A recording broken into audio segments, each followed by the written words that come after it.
Good morning from Amsterdam. Yan, day 2. Lalabas tayo ngayon ng Amsterdam.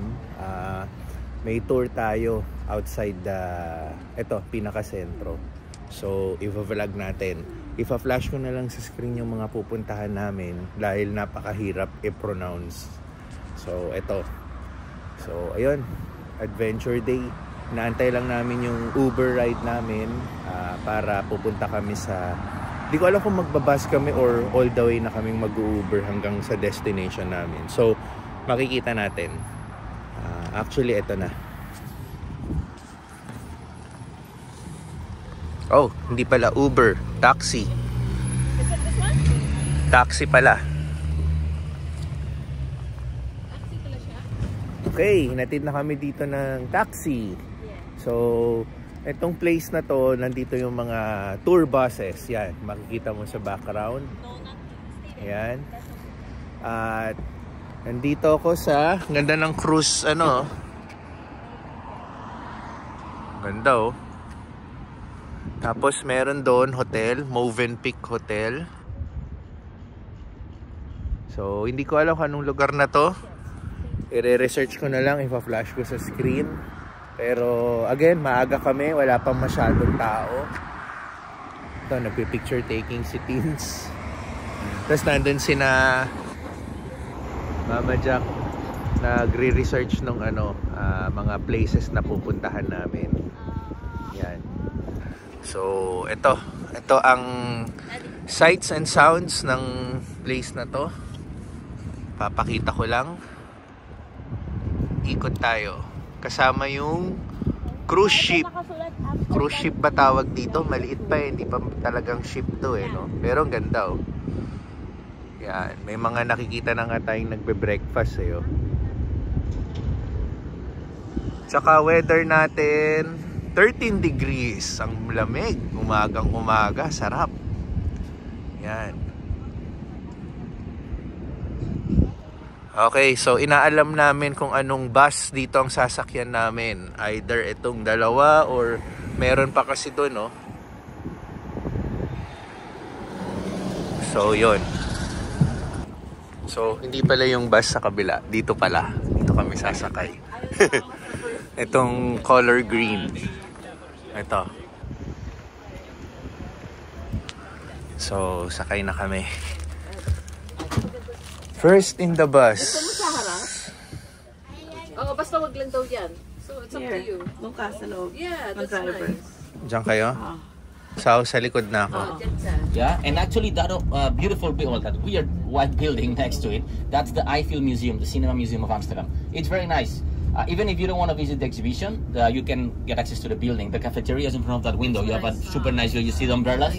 They have a terrace there. It's a very nice spot for having a coffee or a beer later on. And the building inside is Scandinavian design. Everything is on wood, no straight angles. It's very cool, actually. So if you want to hang there, you have the option also. The ferries are 24/7. Yeah, no problem. So, what else? First, we're gonna go to the Zanzerschans. That's gonna be our first stop. The pictures here, very nice. First stop. Yan. This is our first stop. So, tignan natin ha. Ipa-pronounce natin. May museum nga pala rito sa kanan. Pero ito talaga yung pinunta natin. Yan. Ganda oh. And then it was very hot very soon as well. We didn't have spring. We went from So, cold. I think this is the place. Yeah. So yeah, they bloomed, and then after a couple of weeks, I didn't even see them. I would go. Ito kami, ganito kami karami. Yan, may mga kasama rin kaming Pilipino. So, ito yung mga windmills. Come over here. Take a little bit over here and a bit closer.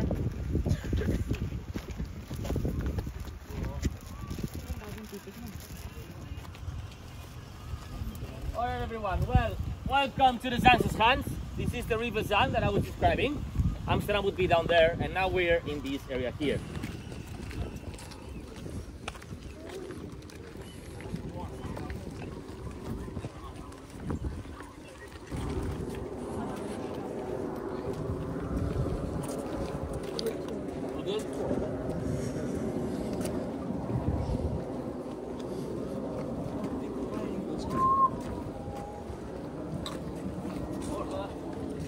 Heb je open de toilet? Nee, die moest om 8 uur beginnen, dus echt geslapen. Oh. Ik kan wel naar binnen.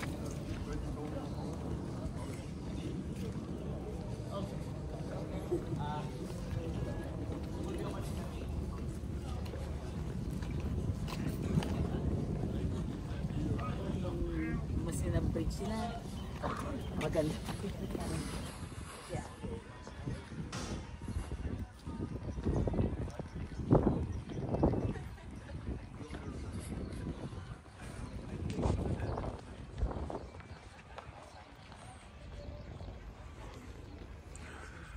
Ito may coffee shop, souvenir shop.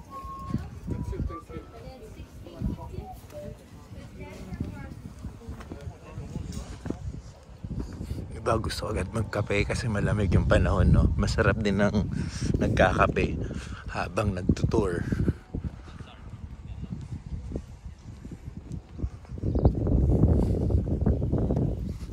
So tuloy-tuloy lang yung lakad.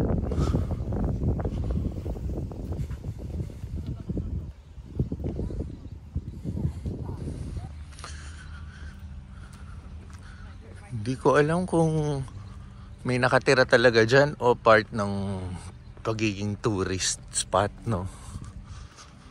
Pero ang ganda niya, no? I think tirahan din kasi may livestock dun eh.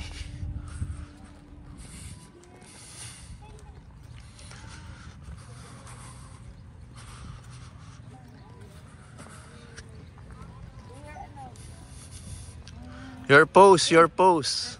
1, 2, 3. Nice. Tara, marami pa ron. Come on, let's go there. Hindi lang to. Nasa bungad pa lang tayo. Pagpabalik na tayo mag-photo dito. Oo, para may idea lang, no? Look at the duck.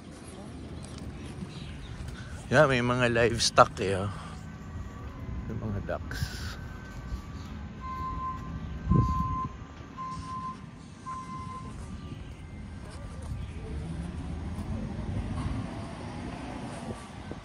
May museum din.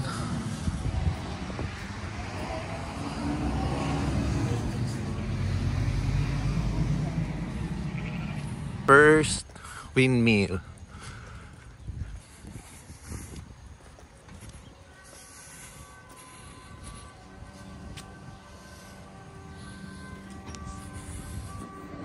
Ito sila. Yan, nagpakarga agad si Pixar. Ganda rito, oh. Yan. Ganda na ng ano rito. Pwede na magpa-picture. Wow. This is the lake. Ganda. Okay. Nag-picture taking kami. Kasama namin yung ating mga kababayan. Ayan. Oh, yeah. Okay. So ito, tingnan niyo yung mga bahay rito, oh. Okay.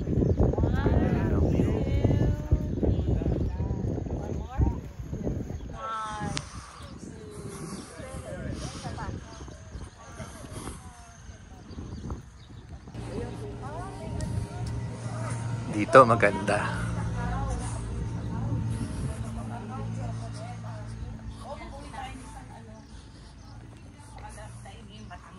Wow.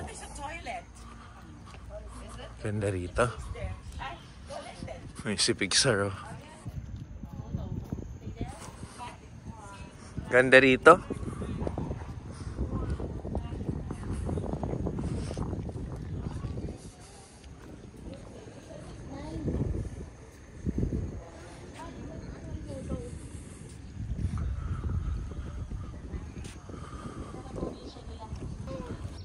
Okay, lakad pa rin tayo. Marami pa tayong makikita rito. Ito parang farm nila. Saan tayo dito?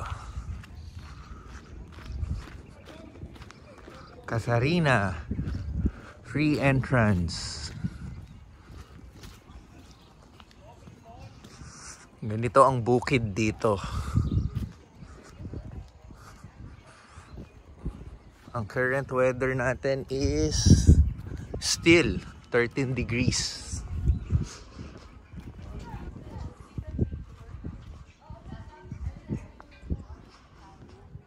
Ayan.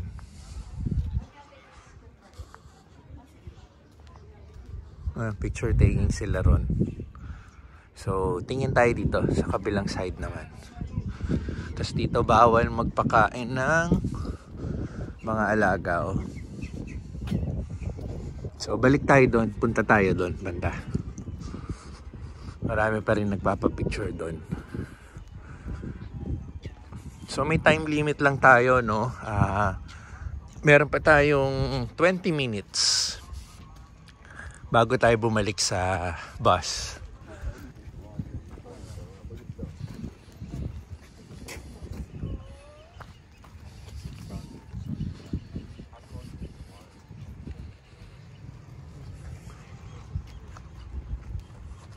Yan na yung baligid. Ito, laki oh. Mga windmills.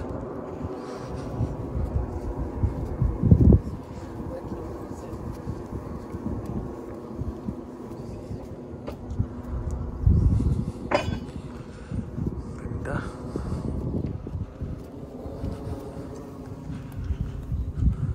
Mas malapitan umaandar.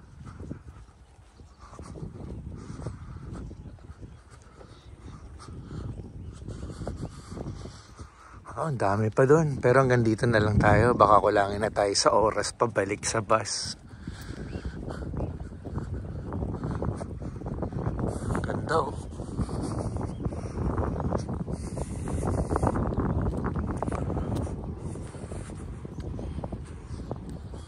Yan oh.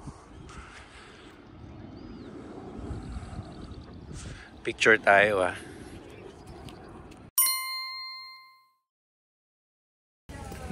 Ayan, dumami na yung mga nakaparadang bus. Kanina kami lang. So, sakto lang na nakapag-picture kami na halos solo namin yung lugar. Ngayon, ang dami ng tao. All over the place na.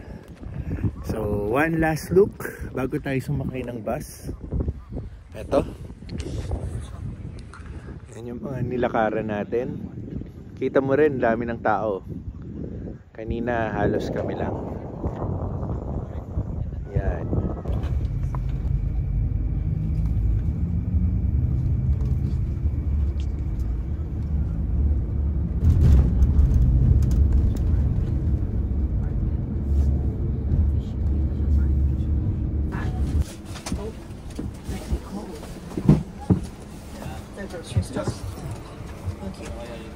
Should I have them, sir? Okay. Next stop, Marken. We're in Marken.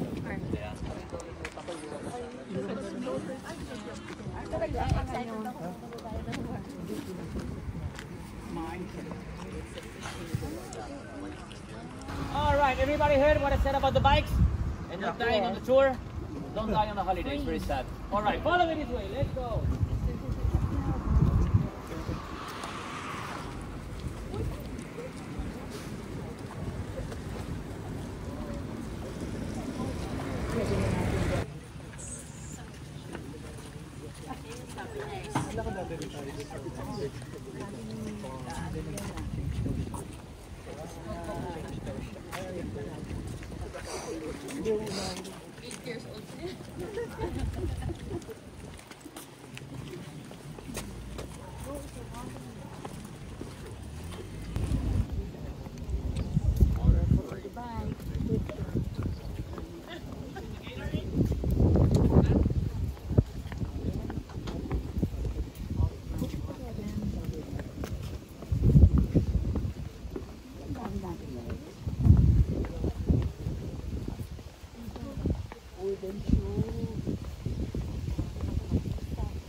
pala dito.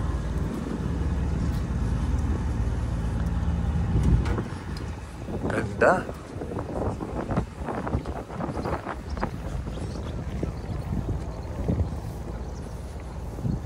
Tsaka lamig.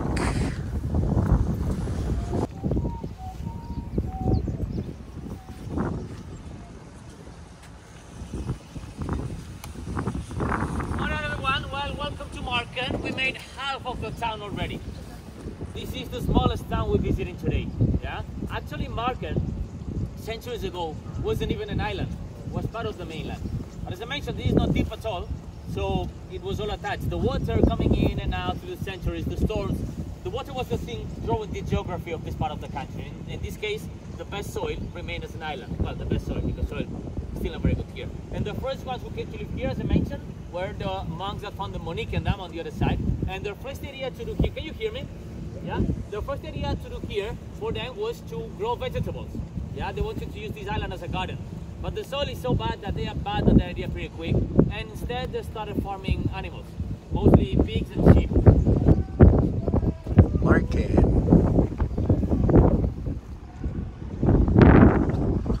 Okay, move na kami.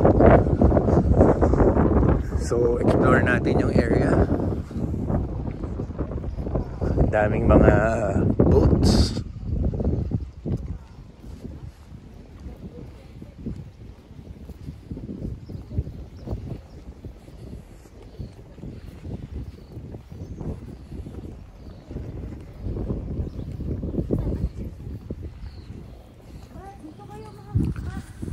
So, dito pala sa Netherlands, 300 days umuulan.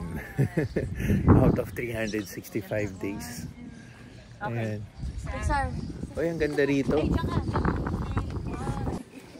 Medyo nahuli na kami sa tour kasi kaka-picture namin. Pero okay lang. Ine-enjoy natin ang bawat scenery. Ito.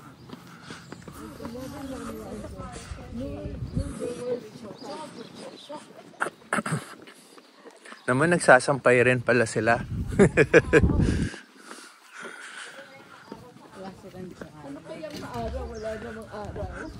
Uso rin sa kanilang magsampay.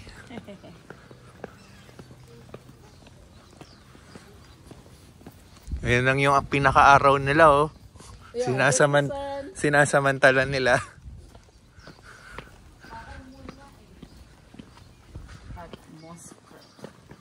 That's one of the shortest street names already. Other names are 4 syllables. Oo nga. Ito maganda yung mga charade. Name of the street. 5 syllables.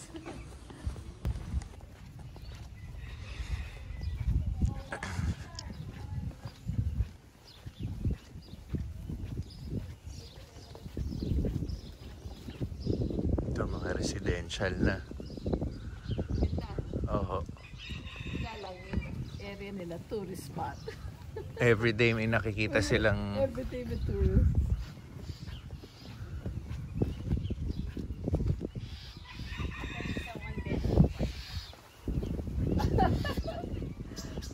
ito liit, oh.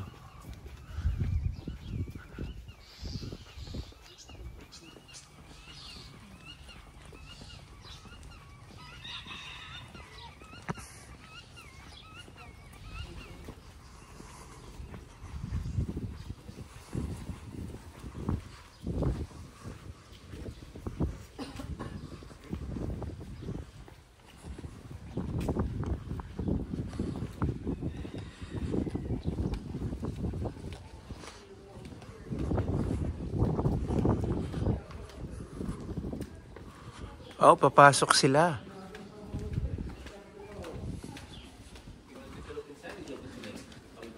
Oh.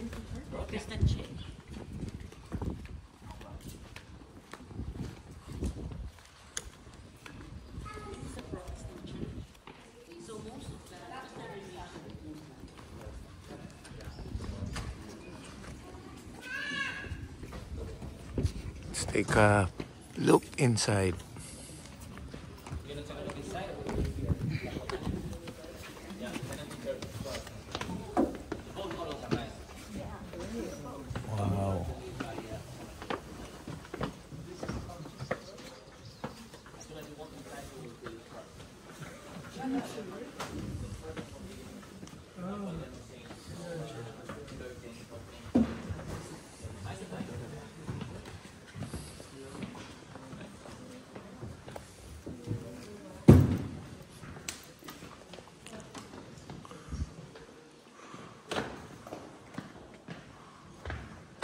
Protestant Church.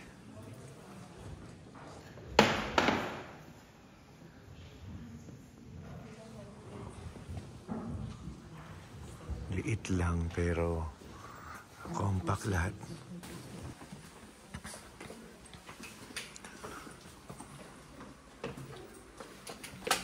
Okay.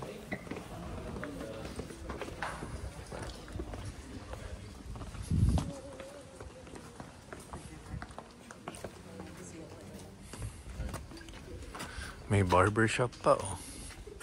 Barbershop. The only barbershop. Okay, tapos na kami dito sa Marken. Ang next tour namin is sa cheese farm. Yan. Nag-enjoy na naman si Pixar dito dahil cheese. So, ito na tayo sa susunod.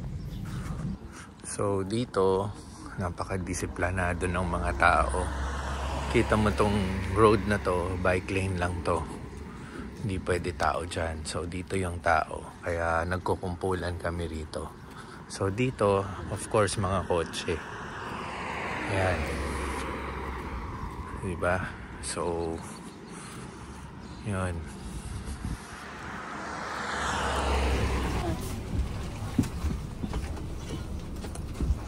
Anybody give me my phone? It's there. My phone's there around. Phone lang. Phone? To make long calls. Long calls. Yeah. I have to check Tinder. Alright. Next stop. Cheese. This way. Alright.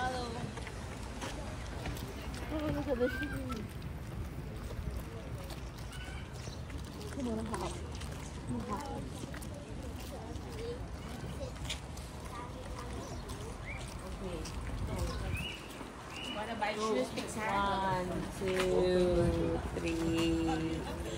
Okay. One more. 1.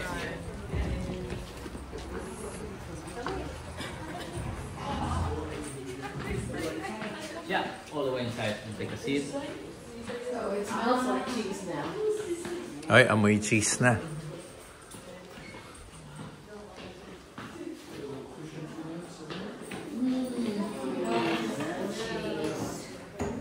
Smells cheese.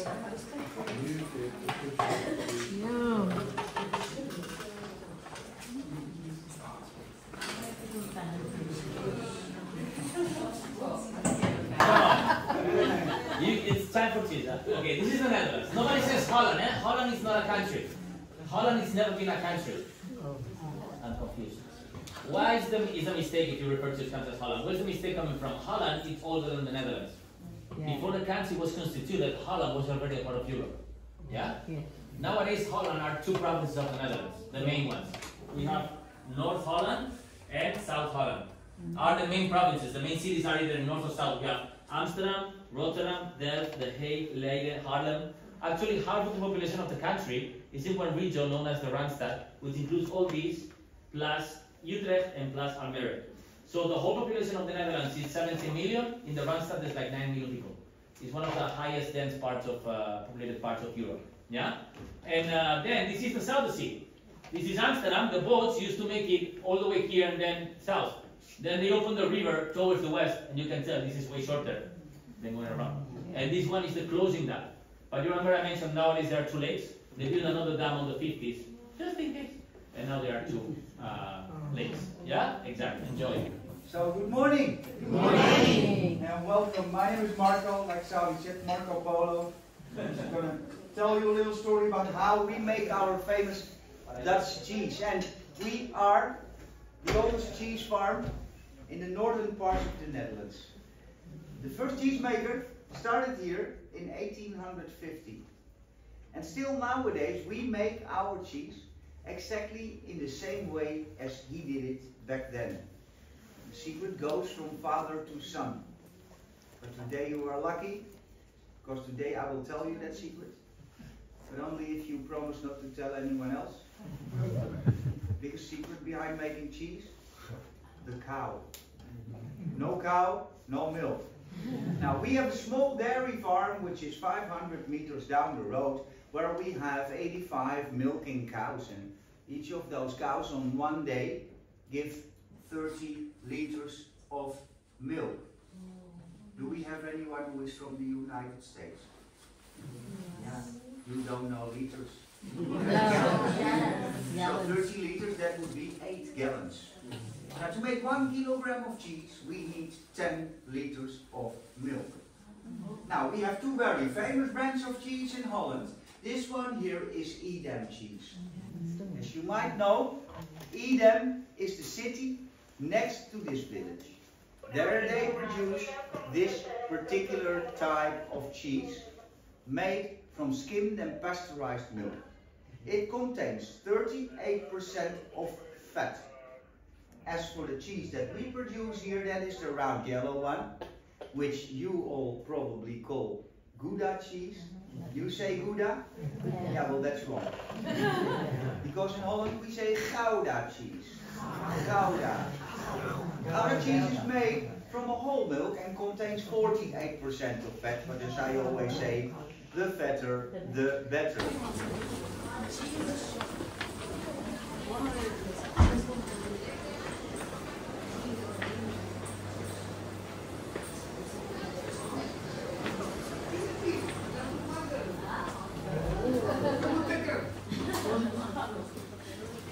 Everybody Philippines though.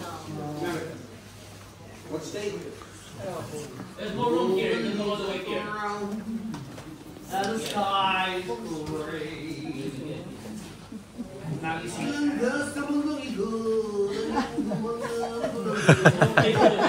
Nice. Nice. Ang galing ah. Ayoko sana. You can go all the way here. There's more space here. Over there, over there. Yeah, thank you, thank you. Okay. There's more space here. You can go all the way here. There was a lot of Philippines, right? I'm now in Pinoy. Huh? Yes. Hello. Hello, sir. You alright? Okay, everybody. In the 12th century, the wooden shoes. Yeah, 12th century people couldn't afford to buy leather, so they started making the shoes out of wood, and they used poplar wood. Light, it's strong, it's waterproof, and quite solid. But 12th century, no machines yet. So, had to be done by hand. Look here. A lot of work. Look, scrape off the outside, yeah, or the inside. Yeah, one day, 2 pairs only. Many centuries later, the machines. One day, 200 pair. Namaste. Yes. Hope you all sing the success.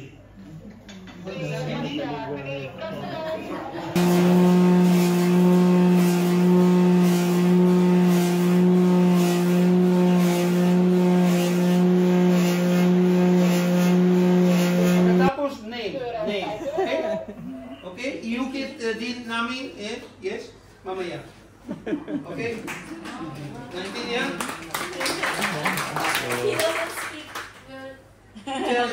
Tell him that the Dutch do not give away. We are very kuripot. Kuripot means stingy. You see that when you fly with the plane, the toilet paper is drying on the washing line. Yes! He washed 3 times, 4 times, no paper. And then we eat cheese. Okay, special. Look, flowers and birds art is very expensive. Yeah, very expensive. Yeah, it's double price from this one. It's a farmer. The 3 cross is the 3 catastrophes of Amsterdam.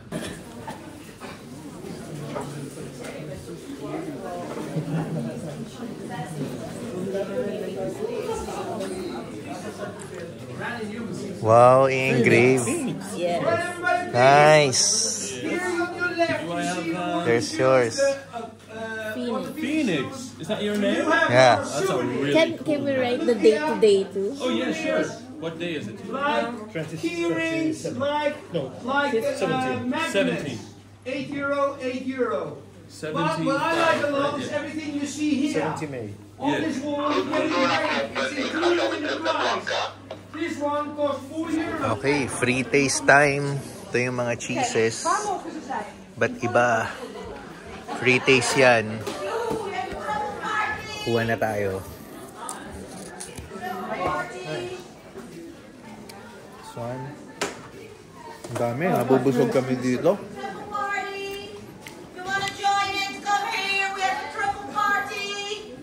Sa party daw. Even biscuits meron. This one's good. Right? Ngayon tayo ng beer cheese. Ano yan? I want the beer Oh, cheese. there's a whiskey cheese. Yeah. Why not? I like the beer cheese. You have to tell us if it's whiskey. Will it taste like whiskey? Can I try whiskey? Let's taste the whiskey. Whiskey We don't know what cheese. it is. It's not. Let's taste. It's a party. Whiskey. It's a party with no name. Whiskey cheese. Just taste everybody. Tell me what it is. May onte. Cheese. Ah, that's a good one. Here you go. May onte. Sa dulo. It tastes like beer. Yeah, it's a Beer. Ah, it's beer. Oh, beer. It's the beer. It is beer, right? It smells and tastes like it. Yes, that is. That is it. So, Pero itong biscuit masarap. whiskey. Meron pa daw dito. Marami pang free taste dito. Yan. At the same time, souvenir shop na rin to eh. Ito. More cheese. Ito. 1 year. Sex on the beach. Yes, close your eyes and think you're naked on the beach. May pesto. Then you taste this. Funny cheese. Stinging nettle cheese. Yes, that's funny.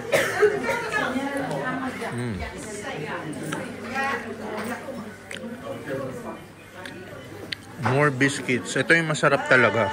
No, that is Sabi, mabubusog tayo dito. and this is that's why we put some kind of sticker on it because else it's so difficult to see. Well, tingin tayo dito. Yes, that's why we put this on it. Meron pa pala. Edam cheese. Parang sa Christmas, Parang queso de bola. Tignan mo itong sheep. Kasi what, sir? Sheep. Tignan mo ito. Oo nga, no? Malo, 25. Tignan mo kulay. Oo, ang iba, no? Parang may ingredients sa loob. Pero iba to, di ba? Ito ho, old friend. 1 year. Ito, edam. Cheese cookies for in the bus. Ito, an edam. Happy or something like that, you eat this cheese and everything. The dark cloud is going away. It's a half hour of happiness. What is that? €5. Oh. Go, how that cheese? That's this one. Huh? And Wala ho. yeah, the marijuana cheese or the truffle cheese. Wala ho. This is the marijuana cheese. Ayun yung cheese. Biscuit yung binigay sa akin. Yeah, but it is also very healthy. You know. Goat cheese. Sex on the beach? No, the marijuana cheese. You love the marijuana cheese. No, I don't like the marijuana cheese. Nagbibigay ng marijuana cheese, ayoko. Delix. Kakapit sa katawan. Pero masarap. Okay. Next room, puno pa rin ang cheese. Mga souvenir na, pero may cheese pa rito. Same na yung mga ino-offer nila. Ito, 2 years. I already have jalapeno. Okay, that's jalapeno. This one is pesto. I don't like pesto. Okay. Lunch stop namin.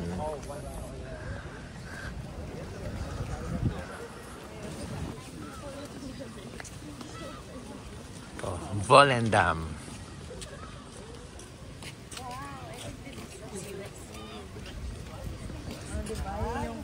Sabi niya. Tahimik na buhay dito, no? Ay, pagka nakandito ka na trabaho sa bagay.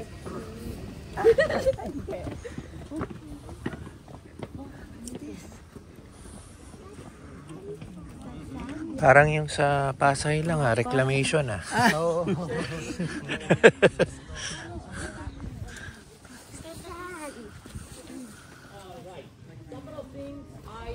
Everybody to keep in mind, this is a street, this is a road. Now there's some traffic, walk on the side. Yeah? That's one thing.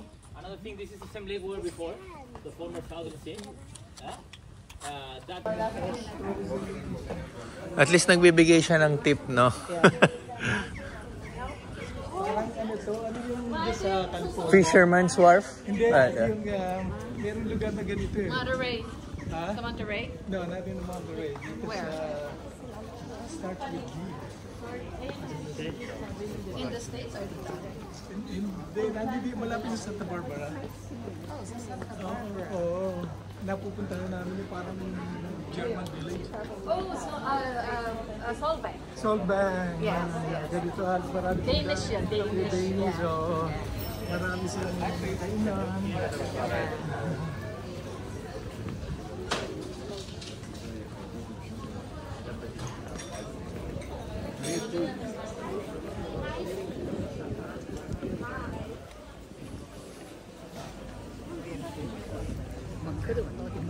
Ganda rin dito.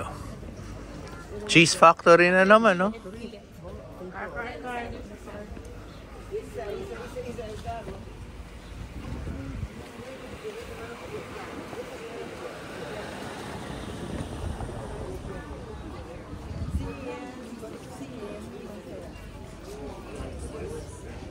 Volendam.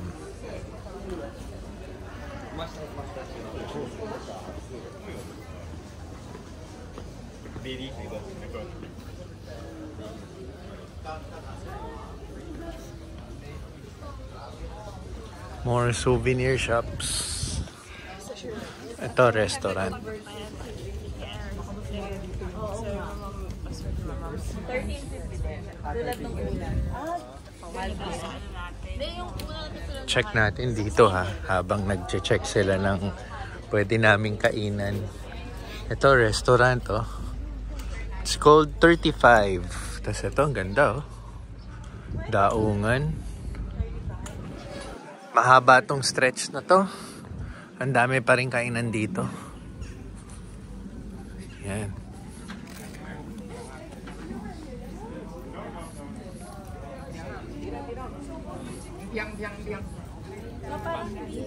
Karata. Kasi parang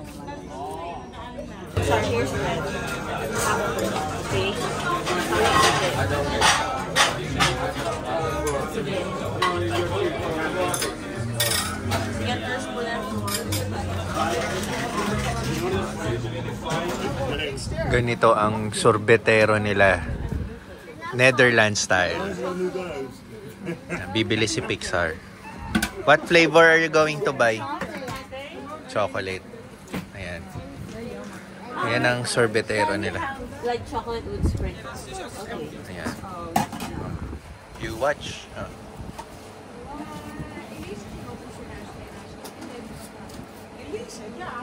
There. Oh, there's your sprinkler.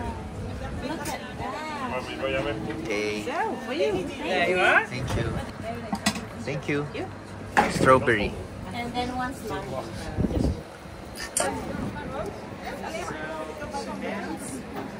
There you go. Thank you. On the way to Edam, which is gonna be in no time, people tend to ask me questions about practical information about the country and the city. One question I tend to have a lot is, what else is traditional food in the Netherlands? I mean, we tried the cheese, we talked about the fish. What else can you try that is from this country? Well, to be fair, this country is not known by its cuisine, so it's gonna be a short list. But if you want to try some things, for example, you can try the Erwten soup. Erwten soup is a pea soup. It's not vegetarian though, has a lot of bacon and sausage inside. Yeah. Another one is called a stampot. Stampot is a mashed potato with vegetables, and they put it with a gravy sauce and a big beef meatball or a pork sausage. Ito naman yung next stop natin after lunch.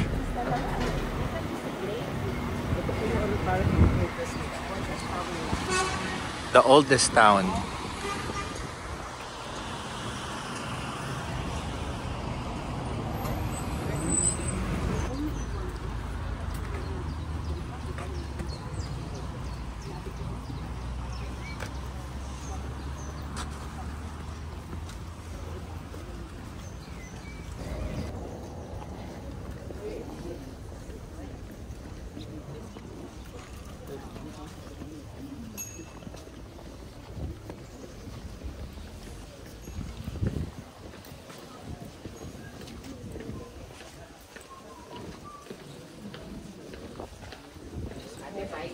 Mind the bikes in front.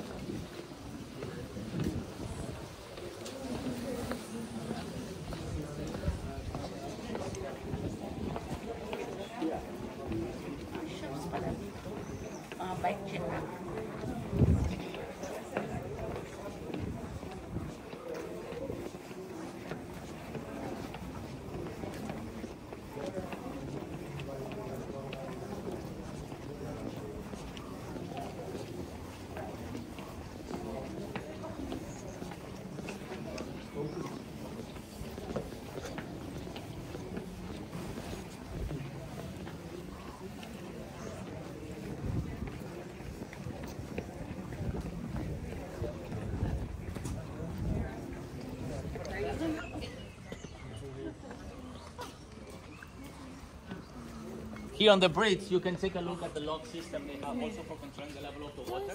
Oh, may lock system yung kanal nila. We're gonna keep going.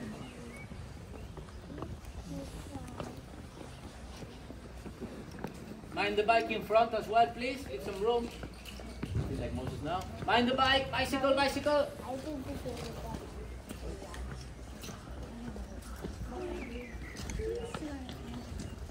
Lisa, we missed you earlier. There was this store and then... Uh-oh. Oh. Di ba we ask you where do you want to go with us?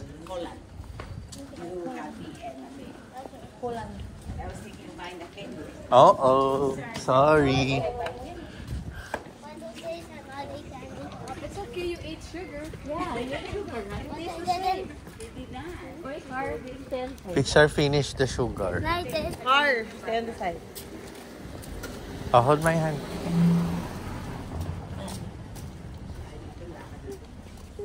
Ma, parang matagtag yung kinain.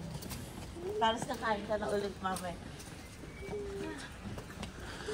Ilang steps na tayo? Wala mo, ilang steps na kami. Hindi tayo pareho eh. Ikaw, I will stop. 9,000. Do you want to play a game? Huh? Do you want to play No, we cannot play game. We're on a tour. We have to no listen. game?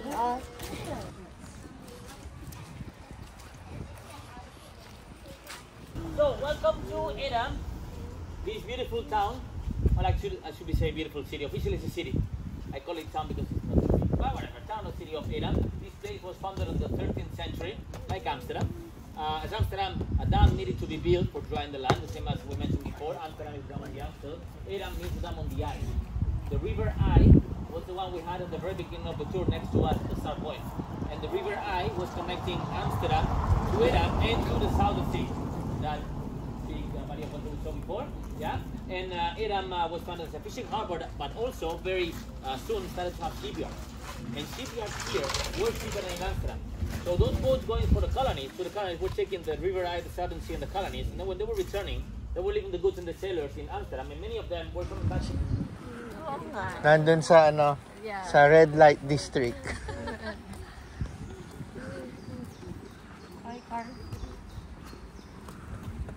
Yung mga babae sa red light district, pag tumanda sila, dito na rin sila. Oo, siguro nga, mayaman sila pagkasali. Oo. Kaya naging dito kasi 'di ba nga naggawa sila ng bagong dam sa vault ganyan. So yung sa kabila kung saan nagkaya sila nag-offer ng tax-free site dito sa Edam, 'di ba? Para hindi mamatay.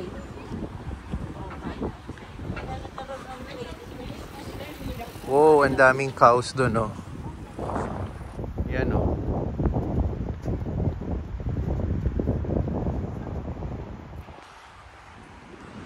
So, pabalik na kami ng bus.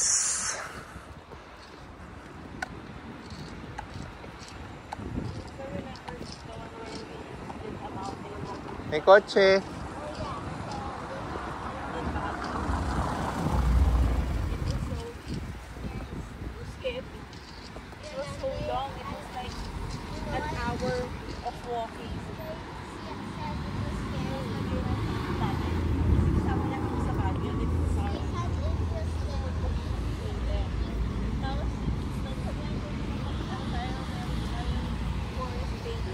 Okay, tapos na yung tour namin. May one last tour kami na add-on, yung cruise. So, yung ibang mga kasama namin nagkanya-kanya na. So, kami, yung mga remaining na susunod pa kami. Kasi may cruise pa kami. So, ngayon, one last and then babalik na kami sa hotel namin. So, ang time is around 2 PM, almost 3. Yan. Walking around hanggang doon sa cruise.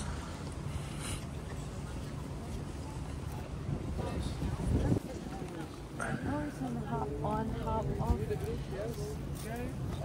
you with the group? Yes. Okay, fantastic. Welcome.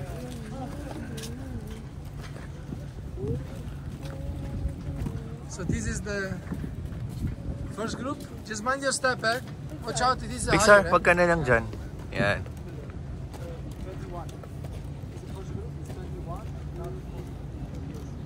Oh, dito kami. Amsterdam Boat Cruises. Nice.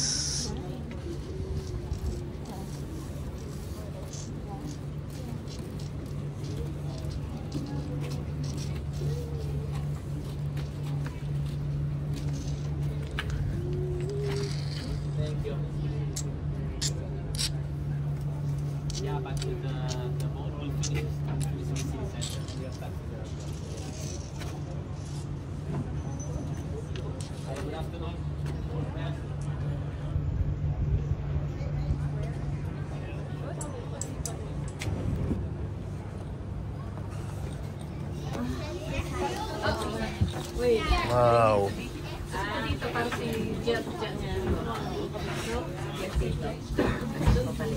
Ah, okay. Okay, Jeeps. Ito. Yung sinasabi mo. Wow, ang ganda. Nakatulog ako din. I can see it.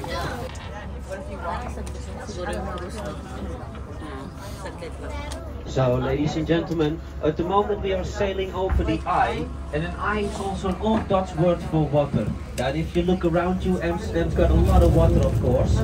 If you go to the left-hand side, there you will find a muiden that has been closed off with a really big lock. And if you go to the other side, sorry, wrong side. If you go to the right-hand side, there you will find a muiden. And if you go to the left-hand side, there you will find the IJssel Lake. And both of them, they're very closed up with a really big lock. And that is how we control the water these days in Amsterdam. So we have all locks around the old city center of Amsterdam, 16 of them. We don't use these locks anymore, but we do maintain them just in case something happens to the outside locks, of course. So in a few moments we are approaching the beautiful old city center of Amsterdam, and we're gonna go via the Gentleman's Canal. The Gentleman's Canal is the smallest one, but it's the most expensive and elegant one of the three. So ladies and gentlemen, in a few moments we are approaching the beautiful old city center of Amsterdam, and first we're gonna go via the Gentleman's Canal. Architects of the building wanted to make it look like an oyster shell that washed up on the eye in Amsterdam North. So guys, if you have some time to walk through the red light district, please do, because also that part, it's a lot of fun in Amsterdam. Well, that's what my friends told me anyway.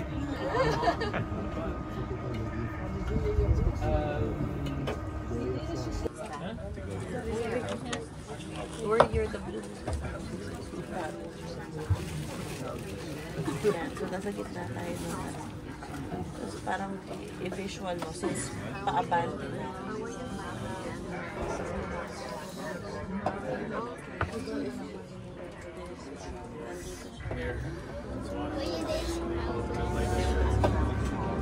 Yeah, ladies and gentlemen, in a few moments on your left-hand side, you can see one of the first houseboats coming up. It's, well, you can already recognize it there. It's a very ugly houseboat, but it's one of the first houseboats that came to Amsterdam, and it belongs to an old hippie. The hippie kind of looks the same as his boat. It's a very nice gentleman, but what I wanted to say is that we only have 2,500 permits here in Amsterdam because of the houseboats. Back in the 70s, it was a very easy and cheap way to live in the city center of Amsterdam. But eventually there were so many houseboats that the government said, okay, this is going to go crazy. We're going to give 2,500 permits and no more, no less. So all the extra boats had to leave the city center of Amsterdam. But the ones who were left behind, they were all connected to the electricity, the sewers and the water. And that's why these days it's so expensive to live on one of these boats. Because if you look left and right, some of these boats they're barely floating, and they probably give you the boat for free. But it's the morning spot that you pay big dollars for. Yeah. Most of the time it goes from family onto family, and a lot of them are Airbnbs as well. So they do make some money out of it too. And I know it looks very romantic to live in this beautiful old city. Tapos na yung cruise namin. Balik na kami sa hotel. So, labasan lang ng mga tao. Ayan. So, one last look from the cruise. There you go.